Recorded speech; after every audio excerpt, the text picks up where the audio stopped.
Hi, இன்றைக்கி என்ன சமையல் அப்படின்னா மீல் மேக்கர் கிரேவி. அதை எப்படி செய்யலான்னு பார்க்கலாம். ஃபஸ்ட்டு ஒரு கடாயை எடுத்துகிட்டு அதில் தண்ணி காய வச்சு அதில் ஒரு கப் அளவுக்கு நான் மீல் மேக்கர் எடுத்திருக்கேன். அதை அந்த தண்ணியில் போட்டு நல்லாவே கொதிக்க விடணும். இந்த தண்ணியோடவே சேர்த்து நம்ம ஒரு ஸ்பூன் அளவுக்கு உப்பும் போட்டு நான் வேக வச்சுருக்கேன். அப்போனா நம்ம மீல் மேக்கர் உள்ளெல்லாம் நல்லா உப்பு போய் நல்லாவே இருக்கும் அந்த டேஸ்ட்டு. இதை ஒரு 4லேருந்து 5 நிமிஷம் வரைக்கும் நல்லா வேக விடணும்.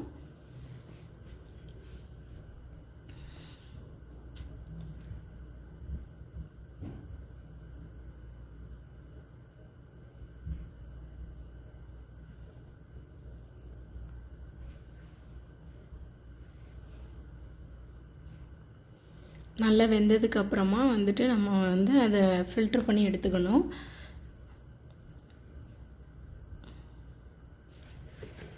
இதை அப்படியே ஒரு ஃபில்டரில் போட்டுட்டு வடிகட்டி எடுத்துகிட்டு இது கூடவே கொஞ்சமாக பச்சை தண்ணி ஊற்றி நல்லாவே அந்த இது அலசிடணும். இதை நல்லா அலம்பி தனியாக எடுத்து வச்சுக்கிட்டு நம்ம கையாலேயே நல்லா பிழிஞ்சு எடுக்கணும். கொஞ்சம் ஒரு 2-3 மீல் மேக்கராக சேர்த்து மொத்தமாக வச்சு கையில் பிழிஞ்சு எடுக்கணும். அப்போ தான் அந்த தண்ணி சத்து தண்ணி ஃபுல்லாக ஃபில்டர் ஆகும். அந்த மீல் மேக்கர் உறிஞ்சி வச்சுருக்க தண்ணி நம்ம அதுக்கப்புறமா குழம்புல சேர்த்தா தான் அந்த டேஸ்ட் நல்லாயிருக்கும். இல்லைனா தண்ணியாக இருக்கும், டேஸ்ட் நல்லா இருக்காது.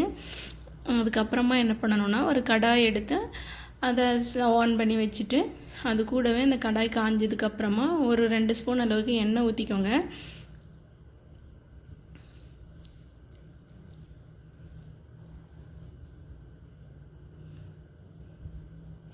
அந்த எண்ணெய் விட்டுட்டு அந்த எண்ணெய் சூடானதுக்கு அப்புறமா நம்ம இது கூடவே 1 ஸ்பூன் அளவுக்கு வத்தல் பொடி, அது கூட ஒரு 1/4 டீஸ்பூன் அளவுக்கு மஞ்சள் பொடியும் சேர்த்து ஒரு கிளறிட்டு மீல் மேக்கரை ஆட் பண்ணிடணும். இதை மிதமான தீயில் வச்சு தான் நம்ம பண்ணணும். இல்லைன்னா இந்த வத்தல் பொடியும் மஞ்சள் பொடியும் கருகி போயிடும், அப்புறம் கரிஞ்ச ஸ்மெல் அடிக்கும்.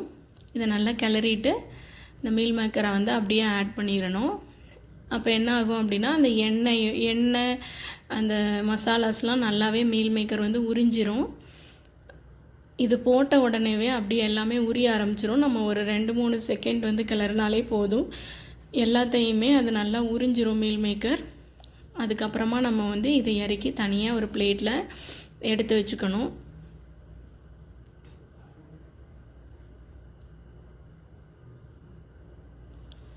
இதை தனியாக ஒரு பிளேட்டுக்கு மாற்றிட்டு அதுக்கப்புறமா நம்ம கிரேவி செய்ய ஆரம்பிக்கலாம்.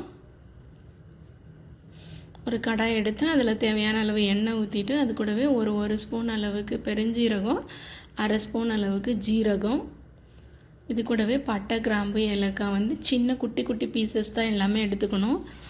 இல்லைனா கசக்கிற மாதிரி ஸ்மெல் இருக்கும் டேஸ்ட்டு. ப்ளஸ் ஸ்பைசஸ் அதிகமாக போட்டால் நல்லா இருக்காது.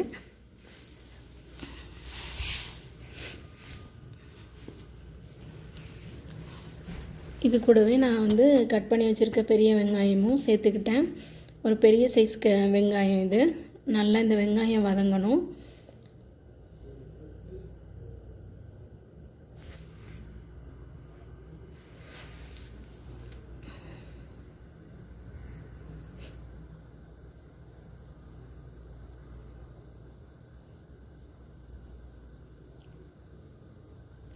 இந்த வெங்காயம் நல்லா வதங்கினதுக்கப்புறமா நம்ம ஒரு தக்காளி அளவு கட் பண்ணி வச்சுருக்கேன், அதையும் சேர்த்து நல்லா வதக்கணும்.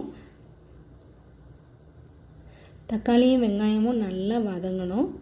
நல்லா வதங்கினதுக்கு அப்புறமா நம்ம மசாலாஸ் ஆட் பண்ணலாம். இது கூடவே வீட்டில் அரைச்சி வச்ச குழம்பு மிளகாய் பொடி ஒரு 2 ஸ்பூன் அளவுக்கு ஆட் பண்ணியிருக்கேன். அது கூடவே கொஞ்சமாக மட்டன் மசாலா, இதை போட்டு நல்லா கிளறணும். இந்த மசாலாலாம் நல்லா எண்ணெயிலே வதங்கணும் கொஞ்சம்.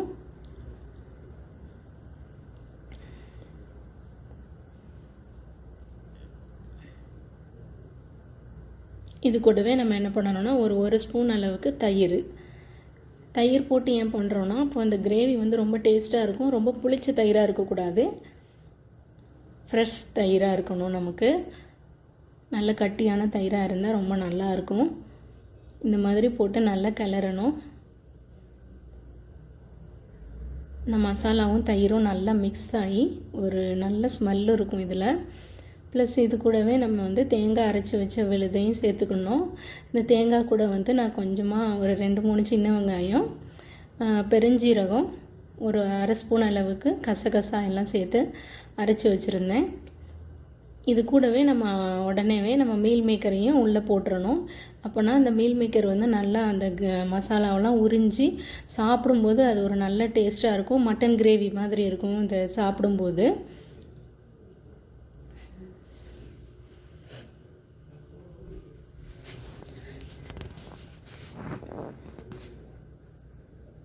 இது கூடவே தேவையான அளவு உப்பு போட்டு நல்லா கொதிக்க விடணும். மசாலா ஸ்மெல்லெல்லாம் போகிற அளவுக்கு நல்லா வேக வைக்கணும்.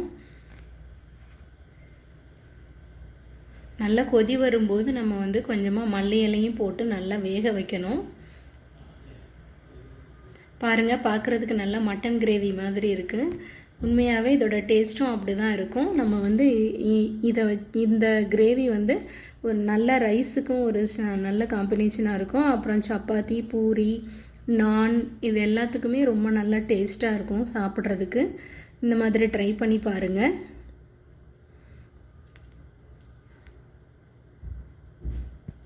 அவ்வளோதாங்க, மீல் மேக்கர் கிரேவி ரெடி ஆயிடுச்சு.